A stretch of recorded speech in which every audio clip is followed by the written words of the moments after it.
আপনার অভিজ্ঞতা জানতে চাই। ধন্যবাদ। আহ, আমাকে শোনা যাচ্ছে? জি, আমরা শুনতে পাচ্ছি। আচ্ছা, ধন্যবাদ। আসলে দিনটি ছিল বৃহস্পতিবার।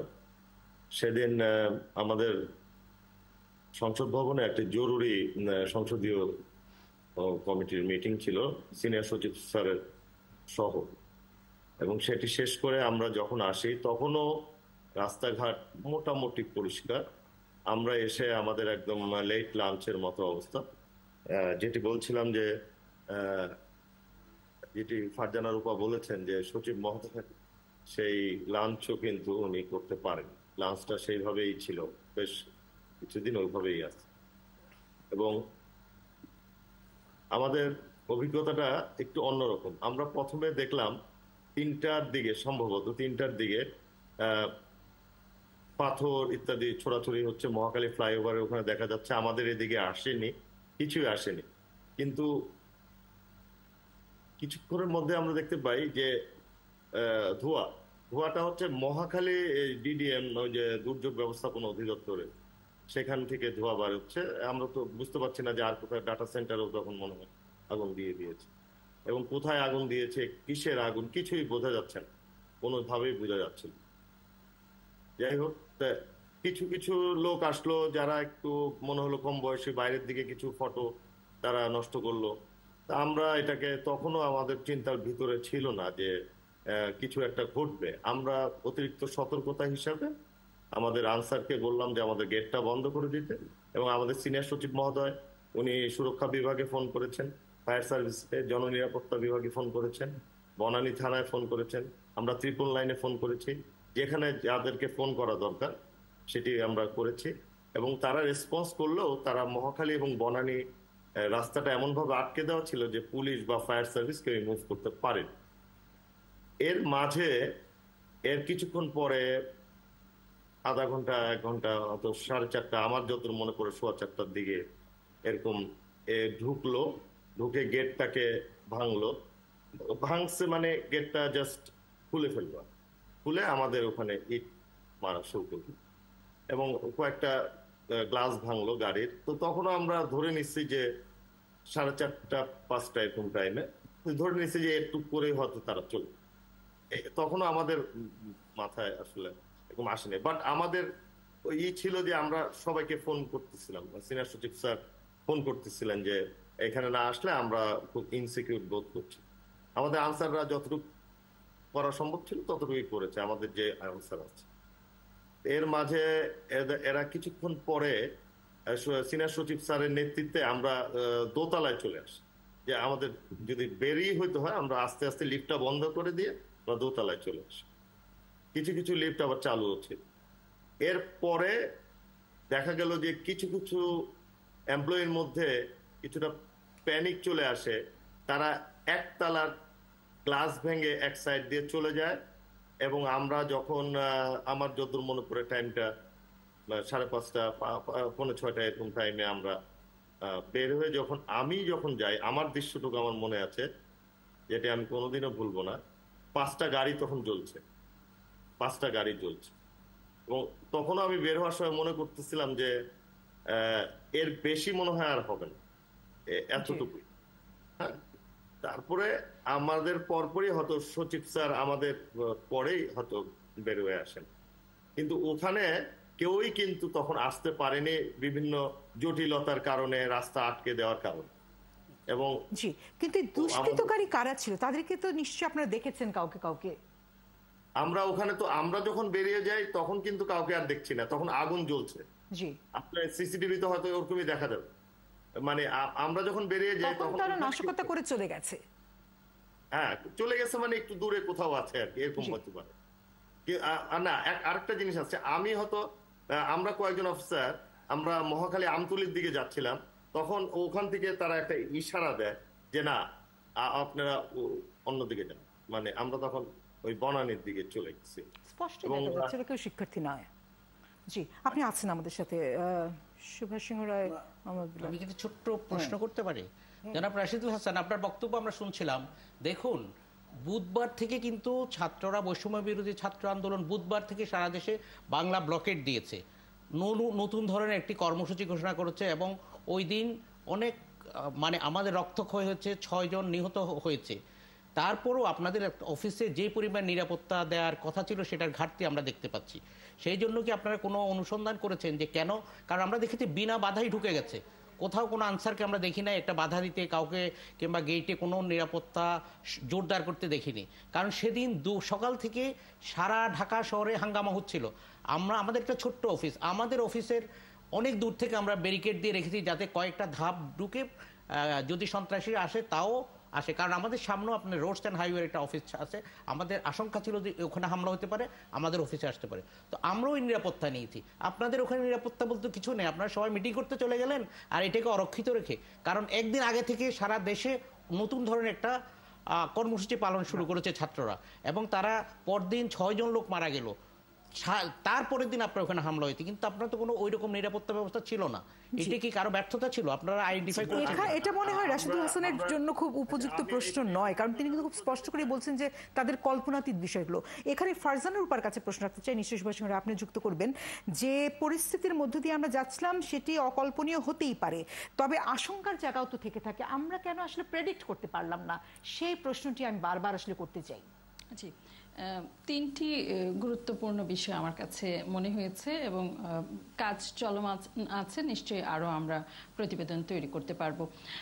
প্রথম কথা যেটি বলতে চাই শবনম, সবচেয়ে গুরুত্বপূর্ণ হচ্ছে সকলের জন্য এখানে যে মৃত্যুর ঘটনাগুলো ঘটেছে, এবং এই মৃত্যুর ঘটনাগুলো যদি আমরা বিশ্লেষণ করি তাহলে হচ্ছে 100-এর ঘর ছাড়িয়েছে, এবং সেই সংখ্যাগুলোর মধ্যে একটি অংশ নিশ্চিতভাবেই আইন শৃঙ্খলা রক্ষাকারী বাহিনীর দ্বারা সংগঠিত, একটি অংশ হচ্ছে সংগঠিত হয়েছে দুই পক্ষের ধাওয়া পাল্টা ধাওয়া, মারামারি, নানান ঘটনার মধ্যে দিয়ে। কিন্তু তৃতীয় একটি ঘটনার খবর আমাদেরকে অনেকেই বলছেন, যেমন আমি উল্লেখ করতেই চাই উত্তরার আজমপুরের খুলনা বিশ্ববিদ্যালয়ের নিহত ছাত্র মীর মুগ্ধের কথা।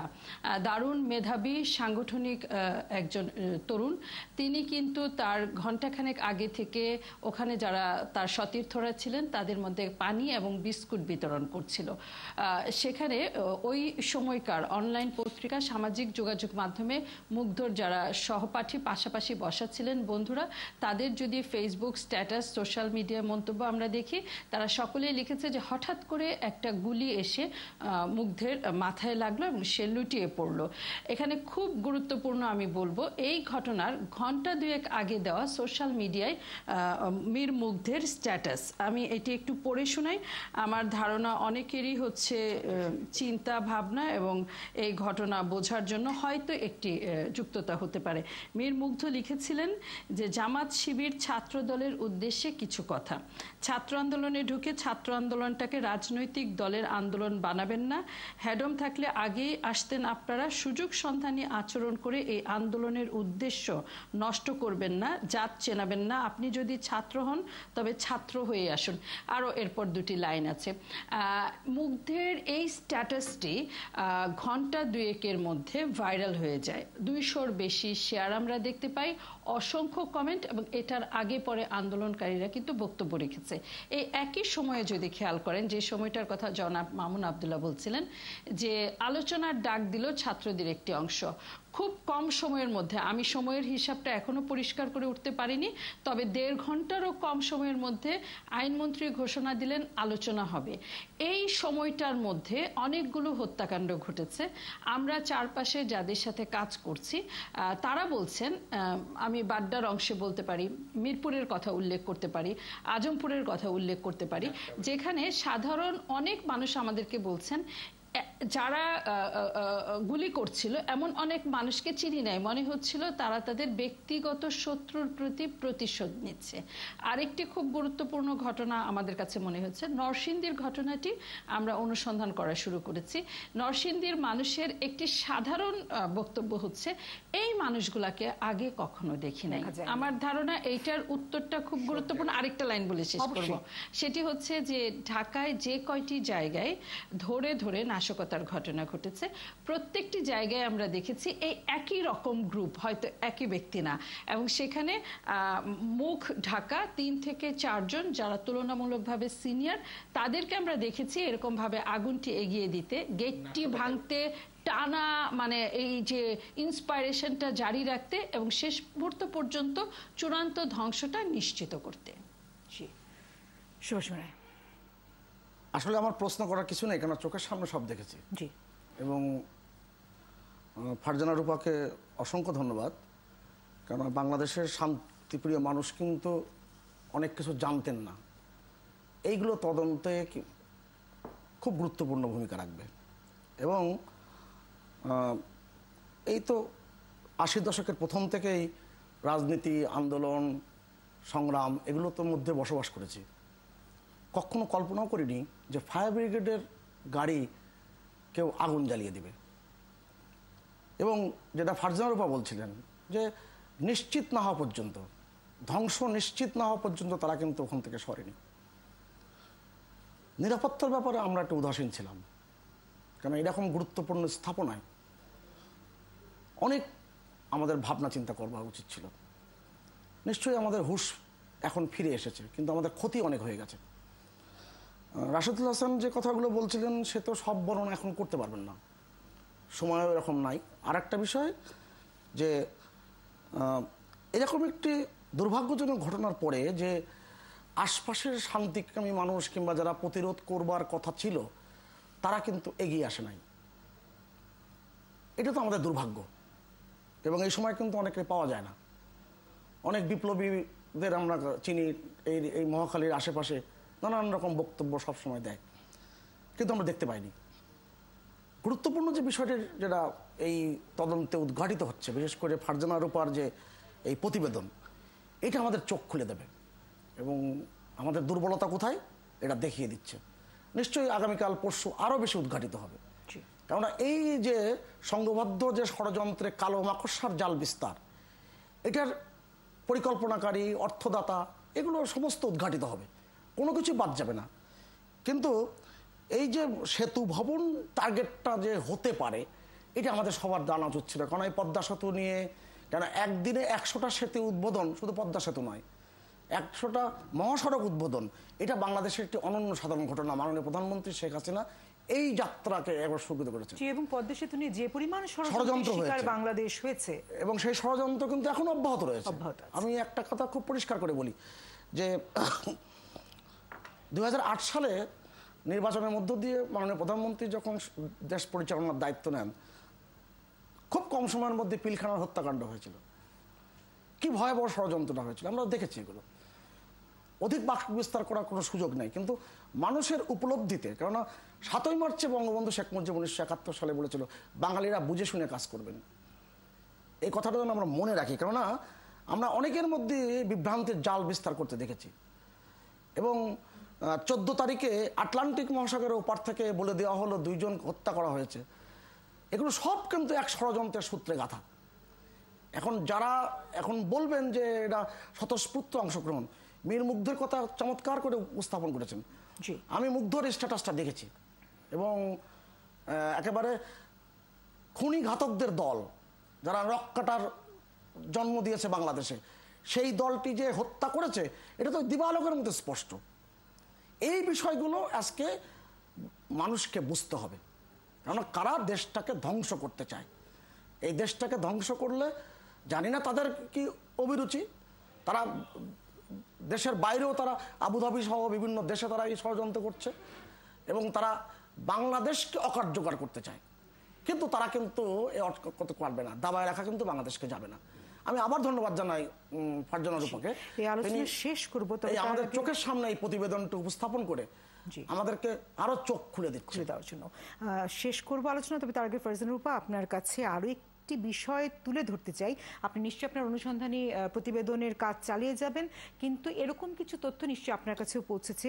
আমার শিক্ষার্থী, আমার সন্তান তুল্য আবু সাইদ, যার হত্যার মধ্য দিয়ে পুরো ঘটনাটি ঘটলো, তার মৃত্যু রহস্য নিয়েও কিন্তু বেশ কিছু তথ্য বেরিয়ে আসছে, এবং সেখানে নিশ্চয়ই আপনার কাজ করার সুযোগ হবে বলে আমি বিশ্বাস রাখি। এবং তার সেই মৃত্যু সবগুলো মৃত্যুই আমরা চাই বিচারের আওতায় আসুক, তদন্ত সঠিকভাবে হোক। কিন্তু আবু সাঈদের যেটি দিয়ে আমরা শুরু করেছিলাম, সেই আবু সাঈদের রক্ত যেন বৃথা না যায় এবং তার মৃত্যুটি কিভাবে ঘটলো সেই তথ্যটি আপনি অনুসন্ধান করে উদ্ঘাটন করতে পারবেন, এই বিশ্বাস রাখতে চাই।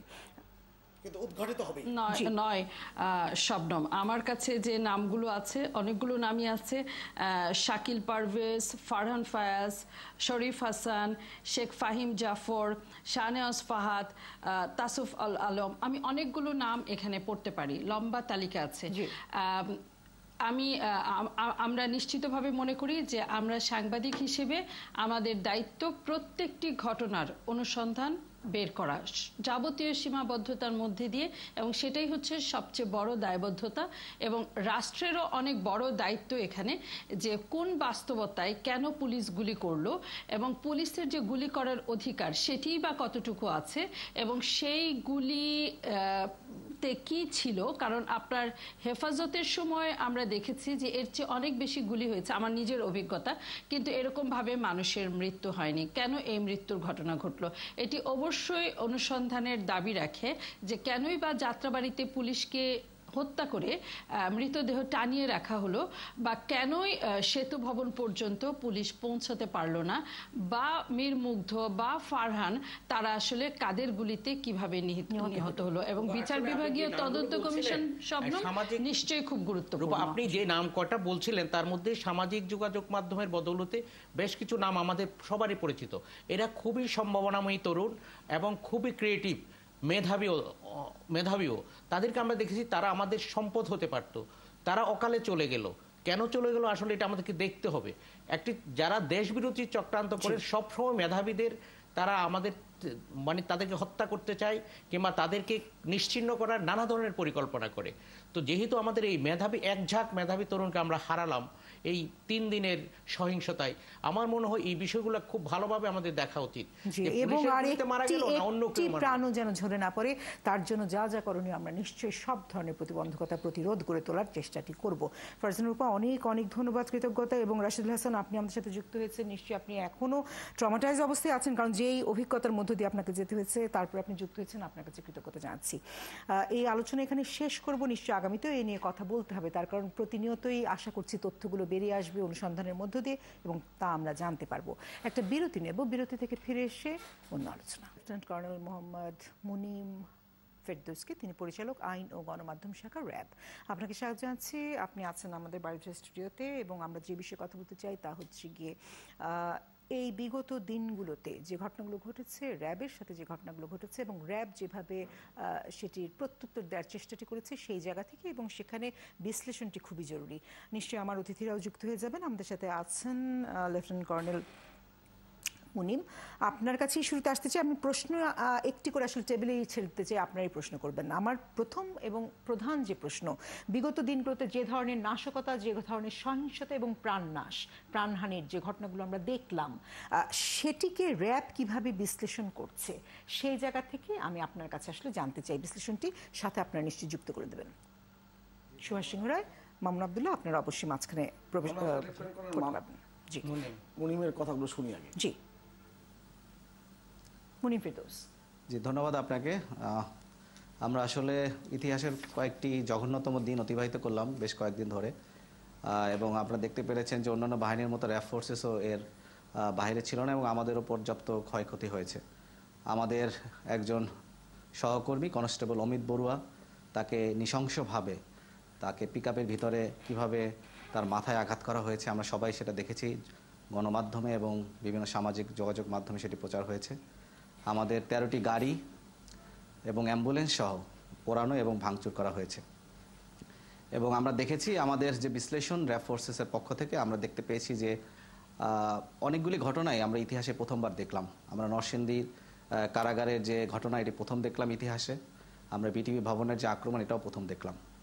এবং এর মাধ্যমে আমাদের যে বিশ্লেষণ হচ্ছে যে প্রথমত এই যে নাশকতার যে ছকের যে পরিকল্পনা যেটা ছিল, সেটা মূলত ছিল যে ঢাকাকে বাংলাদেশ থেকে বিচ্ছিন্ন করে ফেলা। যে হাইওয়েগুলি ছিল ঢাকার সাথে কানেক্টেড, ঢাকা সিলেট, ঢাকা চিটাগং, এরপর ঢাকা ময়মনসিংহ এবং ঢাকা সাভার, ইভেন বসিলা ব্রিজের এখানে, সবগুলিকে তারা ব্লক করে ঢাকাকে মোটামুটি আইসোলেট করে দেওয়ার একটা পরিকল্পনা ছিল।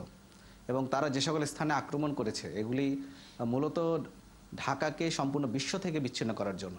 আমরা দেখেছি যে ডাটা সেন্টার যে আক্রমণ হয়েছে, 40টি কেবল লাইন, অপটিক্যাল ফাইবার, ইন্টারনেটের, সেগুলোকে কাট অফ করা হয়েছে। বিটিভি ভবন সহ সাংবাদিকদের উপর আক্রমণ হয়েছে। এছাড়াও আমরা দেখেছি যে ফুয়েল ডিপো, যেখান থেকে আমাদের যে পরবর্তীতে আমরা যেটাকে সচল করেছি, হযরত শাহজালাল আন্তর্জাতিক বিমানবন্দরে যে তেল আসার যে কার্যক্রম, সেটা যদি আসতে না পারতো তাহলে কিন্তু আমাদের সারা বিশ্বের সাথে বাংলাদেশের যোগাযোগ বিচ্ছিন্ন হয়ে যেত। একটা বিষয় মানুষের এখন জানার বিষয়, মানুষ জিজ্ঞাসা করছে আমাদের যে র্যাব একটি বিশেষায়িত প্রশিক্ষিত বাহিনী, এটি পুলিশ না, আনসার না, কিংবা বিজিবি না, এদের স্পেশাল প্রশিক্ষণ আছে। যে কোনো মুভ কিভাবে প্রতিহত কিংবা প্রতিরোধ করতে হয়, তারা বিশেষ ধরনের প্রশিক্ষণের জন্য বিশেষ অর্থ বরাদ্দ আছে আপনাদের জন্য, এবং সেই অর্থ বিপুল অঙ্কের অর্থ খরচ করা হয়। তারপরও আমরা প্রথমবারের মতো দেখলাম একটি র্যাবের সদস্যকে অসহায়ভাবে মৃত্যুর কাছাকাছি চলে যেতে। আমরা যেটি আমাদের টেলিভিশনে কালকে প্রচার করেছি আমরা অনেকক্ষণ ধরে, যে নৃশংসভাবে মারা হয়েছে, আপনাদের গাড়ি ভাঙা হয়েছে। এটা তো একটা বাহিনীর জন্য, র্যাবের, আমার মনে হয় র্যাব প্রতিষ্ঠার পর এই প্রথম কোনো র্যাব সদস্যকে প্রকাশ্যে এভাবে নিগৃহীত হতে হলো। তো এই জন্য আপনাদের প্রস্তুতি ছাড়া আপনারা কেন মোবের মধ্যে গেলেন, কেন আপনারা গেলেন এত বড় একটা প্রশিক্ষিত বাহিনী, এটি অনেকের জানার আছে। জি, পাশাপাশি আরেকটি প্রশ্ন আমি আসলে রাখতে চাই, সেটা হচ্ছে গিয়ে আপনি বলছিলেন যে ঢাকাকে বিচ্ছিন্ন করে দেওয়ার জন্য একটি ব্যবস্থা ছিল, প্রত্যেকটি প্রবেশ পথে তারা একরকম অবরুদ্ধ করে ফেলেছে এবং নানা রকম নাশকতার মধ্যে পড়েছে। এই তথ্যটি তো আমরা বিভিন্ন জায়গায় আমাদের বিভিন্ন ব্যক্তি, একবারে দায়িত্বশীল ব্যক্তিদের কাছ থেকেও শুনছি যে এরকম একটি চিন্তা তাদের ছিল। তো সেখানে তো ব্যবস্থাও নেওয়ার কথা ছিল, সেই ব্যবস্থার ক্ষেত্রে আপনাদের কি কোনো রকম কোনো অ্যালার্ট করা হয়নি অথবা স্ট্যান্ড বাই করা হয়নি বা কোনো রকম কোনো তথ্য দেওয়া হয়নি যে এরকম ঘটনা ঘটতে পারে? আপনি যদি অনুমোদন দেন আমি একটি বাক্য ব্যবহার করব। 2016 সালে 1 জুলাই হলি আর্টিজানের যে ভয়ঙ্কর, নিষ্ঠুর, মর্মান্তিক ঘটনা আমি সবাই জানি, তিনি একটা কথা বাক্য ব্যবহার করেছেন, ইতিহাসের জঘন্যতম হত্যাকাণ্ড। কিন্তু 1 জুলাই হলি আর্টিজানের সময় র্যাবের গোয়েন্দা দল এবং র্যাবের যে সাহসিকতা, এটা বিশ্ববাসীকে কিন্তু যে দেখিয়ে দিয়েছে র্যাব কতটা সক্ষম একটি বিষয়। সেক্ষেত্রে আমার একটা প্রশ্ন থাকবে যে র্যাবের গোয়েন্দা দল কি এই বিষয়ে অবহিত করতে পারেনি, কিংবা 1 জুলাই হলি আর্টিজানের সময় যেভাবে তারা মানে জীবন বাজি রেখে তারা যুদ্ধ করেছিল, তৎপরতা চালিয়েছিল, সেইটা এখানে করতে ব্যর্থ হলো কেন, কিংবা মারা গেল না কেন, কিংবা আমাদের দৃষ্টি এড়িয়ে গেছে? আমি বলবো না কেন পারলাম না সেটা বলতে চাই, তার কারণ পরিস্থিতি আসলে কি সেটি তারা ভালো বলতে পারবে না। আমরা তো কোনো কারণে আমাদের দৃষ্টি এড়িয়ে গেল কিনা, এইটাই আমার কাছে জানতে ইচ্ছে করে শুধু। জি, ধন্যবাদ। যে আপনারা জানেন যে কোটা সংস্কারের যে আন্দোলন, এখানে কিন্তু সাধারণ শিক্ষার্থীরা ছিল এবং প্রথম থেকে আমরা বেশ সহনশীল, সচেতন এবং সজাগ ছিলাম শিক্ষার্থীদের ব্যাপারে, এবং আমরা অত্যন্ত আন্তরিক ছিলাম যে তাদের দাবি আদায়ের যে প্রক্রিয়াটা, এটাকে যাতে কোনোভাবেই যেন এটা বিতর্কিত না হয়, এবং আমরা সঠিকভাবে যেন তাদের যে দাবি আদায়ের যে প্রক্রিয়া, যে সাংবিধানিক প্রক্রিয়াটাকে আমরা যেন সহায়তা করি।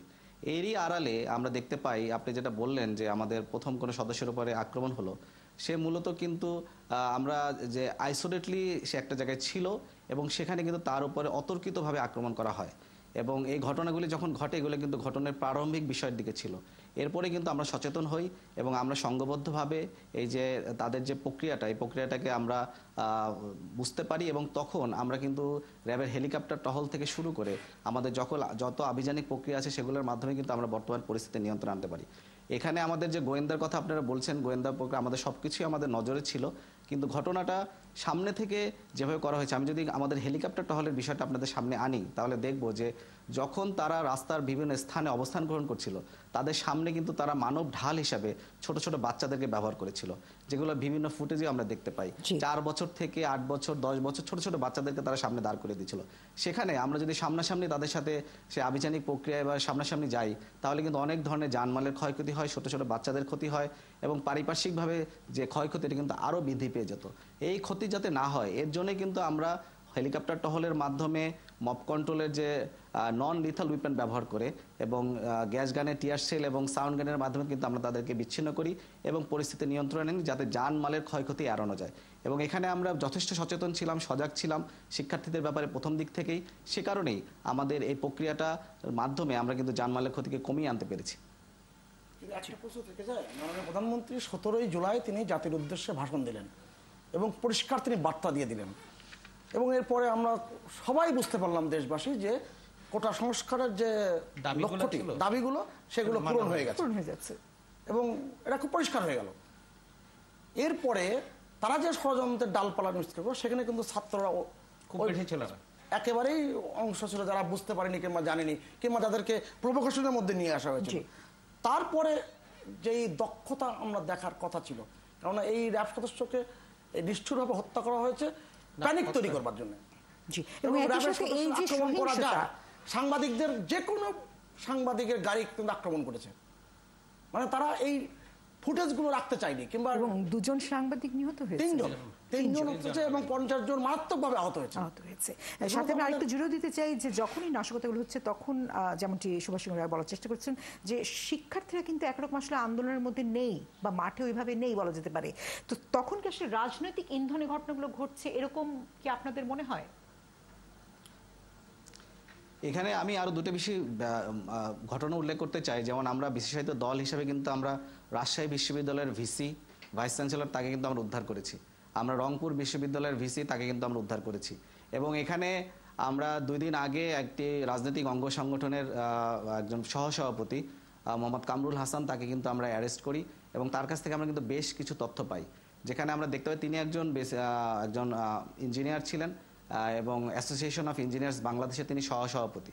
তিনি আমাদেরকে বেশ কিছু তথ্য দিয়েছেন, সেখানে তিনি আমাদেরকে বলেছেন যে এখানে তাদেরকে তিনিও অনেক ধরনের কলম লেখেন এবং ছোট ছোট আকারে বিভিন্ন ধরনের আমরা কিন্তু রিলস দেখতে পাই সামাজিক যোগাযোগ মাধ্যমে, এবং সামাজিক যোগাযোগ মাধ্যমে কিন্তু এক ধরনের প্রোপাগান্ডা ক্যাম্পেইনের মাধ্যমে এই ধরনের বিষয়গুলোকে কিন্তু একটা অপপ্রচার চালিয়ে জনমত তৈরি করে তাদের কিন্তু ভিন্ন খাতে প্রবাহিত করা হয়।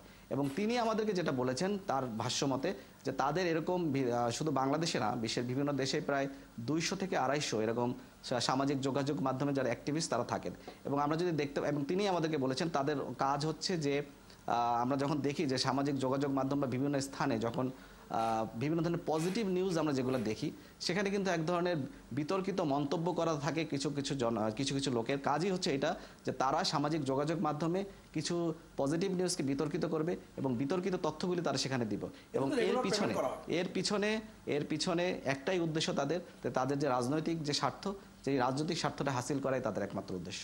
জি, আমার মনে হয় তথ্য মোটামুটি আমরা জানতে পেরেছি। আমরা যে বিষয়টা বারবার আলোচনা হচ্ছে যে র্যাবের কাছে আগাম তথ্য ছিল কিনা, যদি তথ্য থেকে থাকে তাহলে প্রস্তুতি ছিল না কেন? এটি কিন্তু সব বিশেষ করে দেখুন, র্যাব কিন্তু মানুষের শেষ ভরসার জায়গা। আমরা যখন সন্ত্রাস যখন চরম আকার ধারণ করে র্যাবই সেটা নিয়ন্ত্রণে এনেছে। আমরা বিভিন্ন জায়গায় গেছি, আপনিও উদাহরণ দিয়ে বললেন 2 জন ভিসিকে উদ্ধার করেছেন আপনারা, কিন্তু আপনারা আক্রান্ত হয়ে গেলেন, আপনারা টের পেলেন না। এইটি মানুষের কাছে আসলে জানবার বিষয়। এখানে আমরা আক্রান্ত হয়েছি এটা সত্যি কথা, কিন্তু আমরা যথেষ্ট সহনশীল ছিলাম, আমরা যথেষ্ট সচেতন ছিলাম, এবং আমরা যে শিক্ষার্থীদের যে সাধারণ শিক্ষার্থীর যে আন্দোলন এটি বিষয়ে আমরা প্রথম থেকেই যে এক ধরনের সহনশীলতার পরিচয় আমরা দিয়েছি। বিভিন্ন ধরনের আমাদের উপরে আক্রমণ এসেছে, শুধু একজন সদস্য কিন্তু মারাত্মকভাবে আহত হয়নি। আমরা যদি এই আক্রমণ, আমাদের প্রায় শতাধিক সদস্য আহত হয়েছে।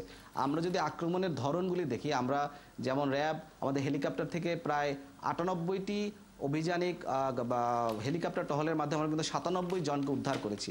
যেমন একটি আমি যদি স্পেসিফিকভাবে বলি যে 18 তারিখে আমরা সেই যে 61 জন পুলিশ সদস্য যারা কানাডিয়ান ইউনিভার্সিটির ছাদে ছিলেন তাদেরকে কিন্তু আমরা হেলিকপ্টার টহলের মাধ্যমে উদ্ধার করেছি। মানে মূলত যদি আমরা এভাবে বলি, বিষয়টি ছিল সুযোগটি ছিল, কিন্তু সেই সুযোগটি কাজে লাগালে ধ্বংসযজ্ঞের মাত্রা বা প্রাণহানির মাত্রা অনেক বেড়ে যেত, যে কারণে আপনি ভালো বলতে পারবেন। সেতু ভবনে আক্রমণ হচ্ছে কয় তারিখে? সেতু ভবন হচ্ছে 18 তারিখ। 18 তারিখে কিন্তু এই মহাখালী কিংবা এই আশেপাশের এলাকাতে ছাত্রদের একেবারেই উপস্থিত ছিল না, দেখা যায় না। তখন এই যে বলা হচ্ছে মানব ঢাল করা হয়েছে, নিশ্চয়ই তারা আরো বেশি দক্ষ এবং অবশ্যই দক্ষতার পরিচয় দিয়েছে। আপনারা প্রশিক্ষিত বাহিনীর চেয়ে ওই জায়গায় কিন্তু তারা যে এগিয়ে আসার কথা ছিল কিংবা এগিয়ে আসা আমরা আশা করেছিলাম, তখন তো ঢাল হিসেবে ব্যবহার করার সুযোগ ছিল না। মুশকিল তো ছিল হচ্ছে গিয়ে যেভাবে শিশুদেরকে সামনে ব্যবহার করা হয়েছে। ওই সময় কিন্তু তারা শিশুদেরকে আঁকতে পারেনি, শুধুমাত্র রাস্তায় যে ছেলে মেয়েগুলো আছে এডিক্টেড এবং যাদেরকে শুধুমাত্র টাকা দিয়ে, তাদেরকে নেশা করিয়ে, অর্থ দিয়ে করা হয়েছে, তারাই শুধুমাত্র ছিল, তারাই ছিল। কিন্তু তারপরেও যখন একটি দায়িত্বশীল সংস্থা, দায়িত্বশীল বাহিনী, তাকে তো মাথায় রাখতে হবে সেটিও একটি জীবন, কিভাবে তার বিরুদ্ধেই বা যায়। নিশ্চয়ই সর্বোচ্চ করারই চেষ্টা করেছেন এবং আগামীতে তথ্যগুলো আরো বেরিয়ে আসবে। লেফটেন্যান্ট কর্নেল মোহাম্মদ মনিম ফেরদৌস, আপনি যুক্ত হয়েছেন আমাদের সাথে, অনেকগুলো তথ্য দিয়েছেন, আপনার কাছে কৃতজ্ঞতা জানাচ্ছি। আমার মনে হয় আলোচনাটাও এখানে আমরা শেষ করি। আরো অনেকগুলো বিষয় নিয়ে কথা বলার আছে এবং আমাদের সাথে আরো যুক্ত হবেন এর পরবর্তীতে এস.এম. কামাল হোসেন এমপি। আমরা সেই আলোচনায় আসতে চাই, একটা বিরতি নেব, ছোট বিরতি। হোসেন এমপি, সাংগঠনিক সম্পাদক, বাংলাদেশ আওয়ামী লীগ, আপনাকে স্বাগত জানাচ্ছি। এবং যে আলোচনা সেটা হচ্ছে বিগত দিনগুলোতে আমরা যে পরিস্থিতি দেখলাম, সেই পরিস্থিতি নিয়ে তো কথা বলা খুবই জরুরি। একটা প্রতিবেদন আছে, প্রতিবেদনটি দেখব। শুক্রবার ধানমন্ডির আওয়ামী লীগ সভাপতির রাজনৈতিক কার্যালয়ে সংবাদ সম্মেলনে ওবায়দুল কাদের বলেন, আন্দোলনের নামে শিক্ষার্থীদের হত্যা করে সরকারের উপর দায় চাপানো হয়েছে। উদ্দেশ্য ছিল শেখ হাসিনার সরকারকে ক্ষমতা থেকে নামানোর।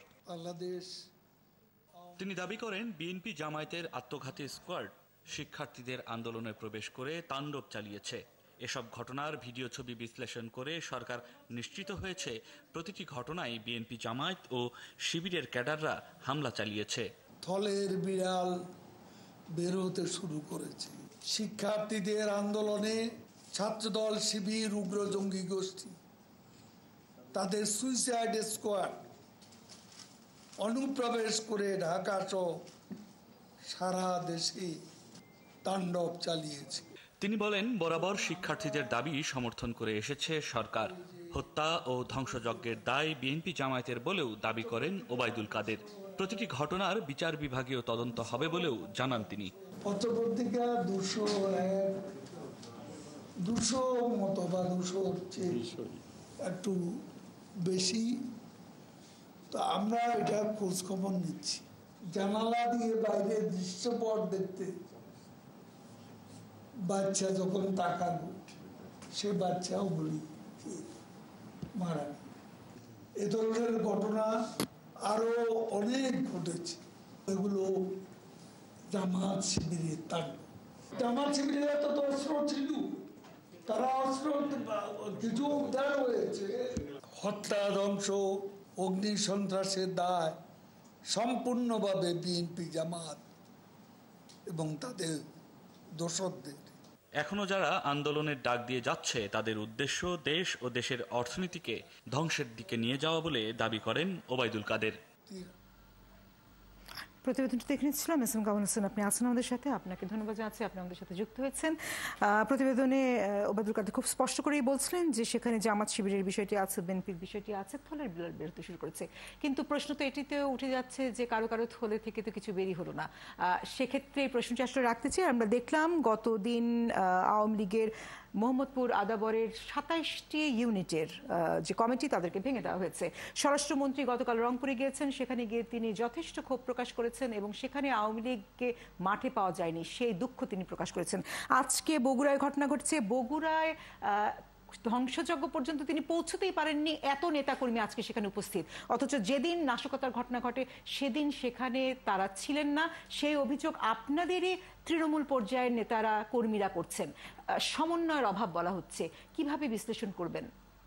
আপনাকে ধন্যবাদ, বিজ্ঞ আলোচকদের ধন্যবাদ জানাই। দেখেন, মূলত এটা ছিল সাধারণ ছাত্রদের কোঠা সংস্কারের আন্দোলন। আমাদের দলের প্রধান বঙ্গবন্ধু তার জননেত্রী শেখ হাসিনা আমাদের নির্দেশনা দিয়েছিলেন। তিনিও এই সাধারণ ছাত্রদের এই কোঠা সংস্কার আন্দোলনের সাথে তিনিও তাদের প্রতি একটা সমর্থন ছিল, আমাদেরও একটা সমর্থন ছিল। কিন্তু এই সাধারণ ছাত্রদেরকে প্রতিরোধ করার কোনো নির্দেশনা বা ইচ্ছা সরকারের ছিল না। হঠাৎ করে এই ঘটনাগুলো সাধারণ ছাত্রদেরকে সামনে রেখে এই জামাত বিএনপি যে তাণ্ডব করেছেন, এখানে আমাদের কিছু হয়তো ইনফরমেশনের গ্যাপ থাকতে পারে। হয়তো এই কারণে আমাদের যে বড় দুর্বলতা ছিল সাধারণ ছাত্র, যার ফলে আমরা অনেক জায়গা প্রতিরোধ করতে পারিনি, যেটা আইন শৃঙ্খলা রক্ষাকারী বাহিনী অনেক জায়গায় প্রতিরোধ করতে পারে নাই, কারণ সাধারণ ছাত্রদের সামনে রেখে এই বিএনপি জামাতের সন্ত্রাসীরা তারেক জিয়ার নির্দেশে এই তাণ্ডবগুলো করেছিলেন। জি, কিন্তু সেখানে এস এম কামাল হোসেন আমি আরেকটু প্রশ্ন যুক্ত করে দিতে চাই।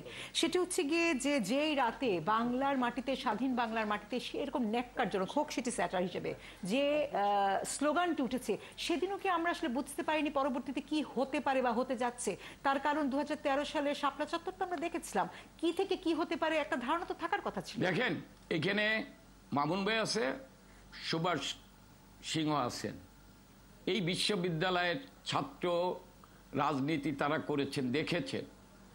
আমরা যদি সংঘাত চাইতাম তাহলে বিশ্ববিদ্যালয় এই কোঠা সংস্কার আন্দোলন পক্ষে যে ছাত্ররা ছিল তারা কিন্তু হলগুলোতে ঢুকতে পারত না।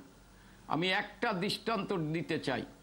90 সালে এরশাদ বিরোধী আন্দোলনের সময় আমরা সকল ছাত্র সংগঠন কিন্তু সূর্য সেন হলে ঢুকতে পারি না। এখানে সুভাষ সিং ভালো করে জানেন, সমস্ত ছাত্র সংগঠন 10 জন সন্ত্রাসী সেদিন সূর্য সেন হল দখল করে রেখেছিল।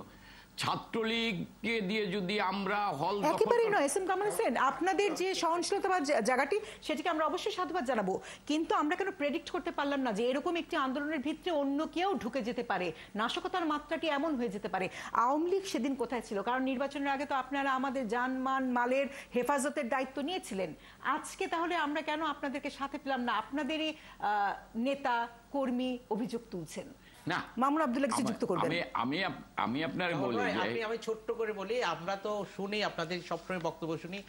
আমি সুনির্দিষ্ট কিছু দুটো তথ্য দিতে চাই যে প্রধানমন্ত্রী শেখ হাসিনা যে বুধবার প্রধান যে ভাষণ দিলেন, ভাষণের পর কোটা আন্দোলন শেষ, ওদিন বিকেলে আমরা তো আমাদেরকে স্টেটমেন্ট দিয়ে বলা হলো যে যেহেতু প্রধানমন্ত্রী মেনে নিয়েছেন তাদের কর্মসূচি থাকবে না, কিন্তু বৃহস্পতিবার নাশকতাটা ব্যাপক হলো এবং সেদিন বলা হলো কমপ্লিট শাটডাউন।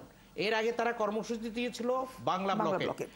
আচ্ছা, আমরা দেখেছি অতীতে যখন প্রতিপক্ষ রাজনৈতিক দল কোনো কর্মসূচি ঘোষণা করে, পাশাপাশি আওয়ামী লীগ নেতারাও তাদের অবস্থান সুদৃঢ় করে, সাধারণ মানুষকে আশ্বস্ত করে যে না, এরা কোনো নাশকতা করতে পারবে না। আমরা দেখেছি যদি কোনো জায়গায় সমাবেশ তারা ডাকে, তার আশেপাশে আগেভাগে আওয়ামী লীগ নেতারা গিয়ে হাজির হয়ে যান এবং বড় সমাবেশ করেন, পরবর্তীতে ওরা এসে কোনো নাশকতা করতে পারে না। এইটাই আমরা দেখেছি অতীতে। কিন্তু এবার দেখলাম পরপর 3 দিন বাংলাদেশে বড় ধরনের সমাবেশ হলো, আওয়ামী লীগের কোনো নেতা কর্মীকে আমরা রাস্তায় দেখলাম না, কোনো কর্মসূচি দেখলাম না, কোনো স্টেটমেন্টও দিলেন না আপনাকে।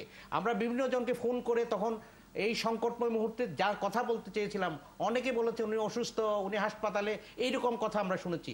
এটি তো আশা করা যায় না, কারণ বাংলাদেশে আওয়ামী লীগ সবচেয়ে বড় রাজনৈতিক দল, তার কর্মী সংখ্যা অনেক বেশি, সারা দেশে তাদের নেটওয়ার্ক বিস্তৃত। তারা যদি 2000 লোক জমায়েত করে, আপনারা কেন 20,000 করতে পারলেন না? আপনাদের ব্যর্থতা কোথায়? আমি আপনারে বলি, দেখেন বাইতুল মোকাররমে কিন্তু এর ভিতরেই আমরা কিন্তু ওই দিন দেখেছেন যখন সাধারণ ছাত্রদের সামনে রেখে তাণ্ডব করছে, তখন কিন্তু আমাদের দলের পক্ষ থেকে সেখানে গায়েবী জানাজা হয়েছে, সমাবেশ হয়েছে, কত লোক হয়েছে আপনারা দেখেন। বিভিন্ন জায়গায় জায়গায় আমাদের নেতাকর্মীরা মাঠে নেমেছিল, কিন্তু আমাদের জন্য সবচাইতে দুর্বলতার জায়গা ছিল সাধারণ ছাত্রদের সামনে রেখে তারা এই সংঘাতটা করেছে।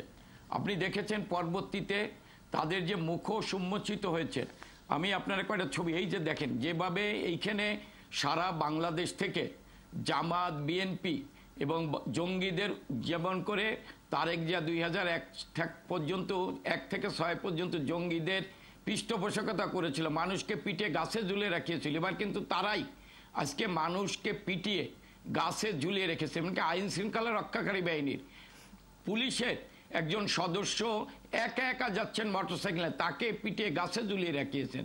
সাংবাদিকদের পর্যন্ত, একজন মহিলা সাংবাদিক, তাকে পর্যন্ত শিলতানি করে উল্লাস করেছেন। একটি মানে তারা দেখেন যে যে জায়গায়গুলো হামলা করেছেন, এতে অতর্কিত হামলা করেছে। আপনি যেটা বলছেন, হ্যাঁ, তারা যদি আনুষ্ঠানিকভাবে সমাবেশের ডাক, আপনি দেখেছেন 28 অক্টোবর তারা সমাবেশের ডাক দিয়েছিল, আমরা বাইতুল মোকাররমের সমাবেশের ডাক দিয়েছিলাম। তারা কিন্তু প্রধান বিচারপতির বাড়িতে হামলা করেছিল, আইন পুলিশকে পিটে হত্যা করেছিল, সাংবাদিকদের পিঠে প্রায় 42 জন সাংবাদিককে পিঠে আহত করেছিল। এবারও আপনি দেখেছেন সাংবাদিকদের তারা আহত করেছেন, একজন সাংবাদিক মারাও গিয়েছেন, হ্যাঁ 3 জন সাংবাদিক মারা গিয়েছেন, অনেক সাংবাদিক আহত হয়েছেন, আইন শৃঙ্খলা রক্ষাকারী বাহিনীকে পিটিয়ে হত্যা করেছেন। অর্থাৎ তারেক জিয়ার নির্দেশে আজকে বাংলাদেশকে একটু অস্থিতিশীল পরিবেশ তৈরি করার জন্য আমি আপনারে কামাল ভাই একটু ছোট্ট করে বলি, এই তারেক জিয়ার জুদু দেখায় আর কতদিন জাতিকে এরকম দুর্ভাগার মধ্যে পড়তে হবে? তারেক জিয়া যদি লন্ডন থেকে বাংলাদেশ কন্ট্রোল করতে পারে, আপনারা ক্ষমতায় থেকে আপনারা কেন বাংলাদেশের মানুষের নিরাপত্তা দিতে পারছেন? আমরা একজন নাগরিক হিসেবে আমার প্রশ্ন, আপনি যেটা বলছেন ঠিকই আছে, আমরা মানুষের নিরাপত্তা দেওয়ার জন্য আমি তো প্রথমেই বললাম যে এবারের আন্দোলনে আমাদের দুর্বলতার জায়গা ছিল সাধারণ ছাত্ররা। বিএনপি জামাত যদি প্রকাশ্যে ঘোষণা দিয়ে কোথাও সমাবেশ করত আমরা প্রতিরোধ করতে পারতাম, কিন্তু এখানে সাধারণ ছাত্ররা একদিকে, আমরা সেইটাকে মানে তারা যাতে তাদের যাতে হতাহত নয় সেই দিকে যেমন আমরা আমাদের কর্মীদের দিকে খেয়াল রেখেছি। এই সুযোগে আপনি দেখেছেন যে শত শত কোটি টাকা খরচ করে বাংলাদেশে যে উন্নয়নের জায়গাগুলো, যেটা বাংলাদেশের মর্যাদা বৃদ্ধি পেয়েছে, সেই জায়গাগুলো ওরা বাছাই করে হামলা করেছেন। আমরা মনে করি যে হ্যাঁ, এখানে আমাদের কিছু দুর্বলতা থাকতে পারে, আমি অস্বীকার করি না। এটাও আমাদের জন্য একটি শিক্ষার বিষয় হয়েছে যে আগামী দিনে যাতে এই সন্ত্রাসীরা, আরে আপনি যেটা বলছেন যে তারেক যে একজনই মানে এই অপকর্ম করতে বেশি লোক লাগে না, খারাপ কাজ করতে বেশি লোক লাগে না, এই কারণে আজকে সে এই তার কোনো দায় দায়িত্ব নাই। আপনি ৭৫-এর খুনি, ৭১-এর খুনি, ২১ আগস্টের খুনিরা এবং বাংলাদেশে কিছু ষড়যন্ত্রকারী আপনি দেখেন, অনেক আজকে দেখলাম অনেকে বিবৃতি দিল, এতগুলো স্থাপনা ধ্বংস করা হলো, সেই ব্যাপারে কেউ কোনো নিন্দা জানায় না। নিন্দা জানায় আজকে আপনি কোন বিশ্ববিদ্যালয় হত্যাকাণ্ড হয়েছেন এই আন্দোলনে? একটি বিশ্ববিদ্যালয়ে কোনো ছাত্র মারা গিয়েছেন? কোথাও বিশ্ববিদ্যালয় যায়নি, শুধু রংপুর বিশ্ববিদ্যালয়ে একটি অনাকাঙ্ক্ষিত ঘটনা ঘটেছেন, সঙ্গে সঙ্গে সেখানে বিচার বিভাগের তদন্ত কমিটি গঠন করা হয়েছে। তাছাড়া প্রত্যেকটা বিশ্ববিদ্যালয় কোঠা সংস্কারের আন্দোলনের নামে জামাত শিবিরকে সংঘাত করেছেন, কিন্তু কোথাও কোনো একটি ছাত্র মারা যায়নি কোনো বিশ্ববিদ্যালয় আপনি দেখেন।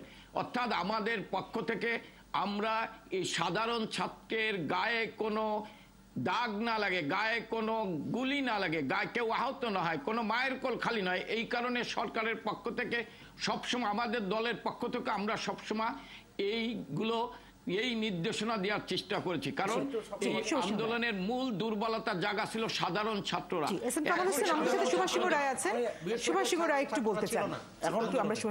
এম কামাল হোসেন আমার খুব শ্রদ্ধেয় ব্যক্তি, মানে তাকে প্রশ্ন করা মানে আমার নিজেকেই প্রশ্ন করা, আমি সেই প্রশ্ন করব না। যেদিন রাত্রে ঢাকা বিশ্ববিদ্যালয়ে এরকম একটা জঘন্যতম স্লোগান দিয়ে ছাত্ররা কিংবা ছাত্রর বেশে যারা ঢুকে গেল, ধরে নিলাম ছাত্ররা যারা এই উস্কানিতে পা দিল কিংবা তারা ষড়যন্ত্রের মধ্যে পা দিয়ে গেল, ওই দিন রাত্রে তো পরিষ্কার হয়ে গেছে যে এই ষড়যন্ত্র কোথার থেকে হচ্ছে, কিভাবে হচ্ছে। মাননীয় প্রধানমন্ত্রী হচ্ছেন অমর্ত্য সেনের ভাষায় বাঙালির বিকল্পহীন অবলম্বন। তার একটি অসাধারণ উক্তির থেকে সেটাকে টুইস্ট করে ছাত্রদের মধ্যে বিভ্রান্তি ছড়ানো হয়েছে, এগুলো তো পরিষ্কার। নিশ্চয়ই এস এম কামাল হোসেন ভাই এই কথাটি খুব ভালো করে জানেন এবং বোঝেন। আমাদের মার্কেটিং ম্যানেজমেন্টে আমাদের কোনো প্রতিষ্ঠানেরকে ব্যাখ্যা দেওয়া হয় SWOT, strength, weakness, opportunity, threat. Awami লীগের স্ট্রেংথ সবাই জানে, কারণ আওয়ামী লীগ একটা অনুভূতির নাম, তার শক্তি সামর্থ্য সম্বন্ধে ধারণা আছে। যেই বঙ্গবন্ধু কন্যা শেখ হাসিনা 1982 সালের 24শে মার্চে এরশাদ ক্ষমতা আসার পরে যে সংলাপ ডেকেছিল, সেই সংলাপে তিনি যখন ঢুকেছেন তিনি বলেছেন রাজশাহী বিশ্ববিদ্যালয়ের 12 জন ছাত্রকে ফাঁসি এবং যাবজ্জীবন দেওয়া হয়েছে, যতক্ষণ পর্যন্ত এখান থেকে রেডিওতে ঘোষণা না দেওয়া হবে, এই ছাত্রদেরকে মুক্তি না দেওয়া হবে, ততক্ষণ পর্যন্ত আমি কোনো চা স্পর্শ করব না। বলেছিলেন ট্রেড ইউনিয়ন করার অধিকার যতক্ষণ পর্যন্ত ঘোষণা না হবে ততক্ষণ করবো না। আমি বলছি সেই বঙ্গবন্ধু কন্যার যে বিশ্বব্যাপী তার যে সমাদৃত অবস্থান, সেখানে তারা আঘাত করার চক্রান্ত করেছে, এগুলো তো পরিষ্কার। স্ট্রেংথ আমরা জানি, উইকনেসটা কি এক কথায় কি এস এম কামাল হোসেন ভাই বলতে পারবেন? কেন আমাদের এই উইকনেসটা দেখতে হলো? এস এম কামাল হোসেন দেখেন, মাননীয় প্রধানমন্ত্রী আজকেও বলেছেন এবং আমরা আগেও বলেছি, প্রধানমন্ত্রীর যে বক্তৃতা, প্রধানমন্ত্রী কিন্তু সাধারণ ছাত্রদের উদ্দেশ্যে এই কথা বলেননি। তাকে একটা প্রশ্নের কারণে তিনি সেই কথাকে বিকৃতি করে সেখানেও কিন্তু ছাত্রলীগ আপনি জানেন সারা রাত কিন্তু বঙ্গবন্ধু কন্যা যেটা বলেছেন সেটি সারা জীবন বলবেন। একজন মুক্তিযোদ্ধার প্রতি তার সম্মান আজীবনের, সারা বাংলাদেশের রাজনীতিবিদরা এক হয়ে যদি বলে মুক্তিযোদ্ধা কোটা থাকবে না, তিনি বলবেন থাকবেই। এটা তো বাস্তবতা। না, মুক্তিযোদ্ধাদের প্রতি তো যারা শ্রদ্ধা জানায় না তারা তো দেশকে ভালোবাসে না, তারা দেশের স্বাধীনতায় বিশ্বাস করে না। এই জায়গা আমরা শতভাগ, এই জায়গা আমাদের রাজনৈতিক লক্ষ্য উদ্দেশ্য এক। আমরা মুক্তিযুদ্ধ নিয়ে কোনো বিতর্কে জড়াইতে চাই না। যারা হ্যাঁ, এখানে তো পরিষ্কার হয়ে গিয়েছিল সেদিন এই জামাত শিবির বা বিএনপি ঢুকে মাননীয় প্রধানমন্ত্রীর বক্তব্যকে বিকৃত করে সেদিন সাধারণ ছাত্রদের মানে আবেগকে কাজে লাগিয়ে সেদিন ঢাকা বিশ্ববিদ্যালয়ের পবিত্র জায়গায় সেই স্লোগান, যে স্লোগান রাজাকার শব্দের অর্থ হচ্ছে ধর্ষণকারী, হত্যাকারী, সেই স্লোগান দিয়েছিল। হ্যাঁ, শব্দটি মুখে উচ্চারণ করতে চাই না, এই যে উচ্চারণ আমরা সেইটি আসলে মুখেও আনতে আমাদের খুব খারাপ লাগে। কিন্তু এটি হচ্ছে কি মূল, আমাদের যেহেতু আলোচনা আসলে শেষ করতে হবে, সময় শেষ হয়ে গেছে, সেটা হচ্ছে মূল যে পরিমাণ ধ্বংসযোগ্য এবং আমার রাষ্ট্রের, আমার জাতির যে ক্ষতিটি হলো, সেই ক্ষতি হয়তো বা পূরণ হবে, কিন্তু যে পরিমাণ প্রাণহানি হয়েছে সেই অমূল্য প্রাণ কি ফিরে আসবে? আমার এত শিক্ষার্থী, আমার সন্তান তুল্য শিক্ষার্থীরা মারা গেছে, কাজেই সেটি তো আসলে খুবই দুঃখজনক। এবং যে প্রশ্নটি বারবার উঠছে, নিশ্চয়ই এস এম কামাল হোসেন আপনারা সেখানে কাজ করছেন, দলের ভেতর থেকে কিভাবে সমন্বয়টি করতে হবে, কিভাবে আরো সামনের দিকে এগিয়ে আসতে হবে এবং সামনের দিনের ষড়যন্ত্রগুলোকে রুখে দিতে হবে, তার জন্য নিশ্চয়ই আপনারা কাজ করবেন বলে আমি বিশ্বাস রাখতে চাই। শেষ করতে হবে। ইয়ার লতিফ, এই পলাশীর আম্ম কারণে যে পরাজয় নবাব সিরাজউদ্দৌলা, সুশীল সমাজের প্রতিনিধি ছিল হচ্ছে ইয়ার লতিফ। আমাদের শিক্ষা প্রতিষ্ঠানে কিছু কিছু ইয়ার লতিফকে আমরা দেখেছি। আমি আওয়ামী লীগের নেতার কাছে অনুরোধ করব এই ইয়ার লতিফদের মুখোশ উন্মোচন করা, এদের ষড়যন্ত্র কিভাবে তারা গুটিয়েছে বিশ্ববিদ্যালয় কেন্দ্রিক ছাত্রদের মাঝে, এটাও উন্মোচন করা। নিশ্চয়ই এস এম কামাল হোসেন আপনি সেই বিষয়ে খেয়াল রাখবেন, আপনার কাছে অনুরোধ রেখেছেন। শেষ মন্তব্য খুব ছোট্ট করে। আমি দেশবাসীকে আহ্বান করব যে বঙ্গবন্ধু তনয়ের প্রতি আস্থা রাখেন, যিনি দেশটাকে এগিয়ে নিয়ে যাচ্ছেন। তার চলার পথ খুব কণ্ঠকাকীর্ণ, তিনি এই কণ্ঠকাকীর্ণ পথকে অতিক্রম করে এই ৭১-এর খুনি, ৭৫-এর খুনি, ২১ আগস্টের খুনিরা আজকে ষড়যন্ত্র করছে, তাদের বিরুদ্ধে দেশবাসীকে ঐক্যবদ্ধ হওয়ার আহ্বান জানাই। আর সাধারণ ছাত্রদের বলি, বঙ্গবন্ধু তারা আজকে সুস্পষ্টভাবে বলেছেন যে যারা আহত হয়েছেন তাদের চিকিৎসার দায়ভার নিয়েছেন, তাদের প্রয়োজন হলে তাদের কর্মসংস্থানের ব্যবস্থা করবেন, নিহত হয়েছেন তাদের ব্যাপারে তিনি দেখভাল করবেন। ছাত্রদের বলবো তারা যেন কারো খেলার পুতুল না হয়, তারা বঙ্গবন্ধু তনয়ের প্রতি আস্থা বিশ্বাস রেখে তারা যেন শিক্ষাঙ্গনে ফিরে যেয়ে লেখাপড়া করে, নিজের কর্মজীবনে প্রবেশ করে। জি, অনেক ধন্যবাদ। আলোচনা শেষ করতে হবে। এস এম কামাল হোসেন যুক্ত ছিলেন, কৃতজ্ঞতা জানাচ্ছি। পুরো সময়টি দিয়েছেন মামুন আবদুল্লাহ, সুভাষ সিংহ রায়, আবারও কৃতজ্ঞতা, ধন্যবাদ। এবং দর্শক আপনারা ছিলেন আমাদের সাথে। এবং মাননীয় প্রধানমন্ত্রী আজকেও যে বিষয়টি বলেছেন, পুরো বাংলার মানুষের কাছে তিনি বিচার রেখেছেন। এবং বাংলার মানুষ যদি আসলে এগিয়ে না আসে, এই প্রতিরোধটি গড়ে না তোলে, তাহলে ষড়যন্ত্র বলি, নাশকতা বলি, দুষ্কৃতিকারী, এদের বিরুদ্ধে আসলে রুখে দাঁড়াবে কে? আমার দেশ, আমাকে রুখে দাঁড়াতে হবে। সবাই ভালো থাকবেন, সুস্থ থাকবেন, সচেতন থাকবেন এবং অবশ্যই সাবধানে থাকবেন। শুভরাত্রি।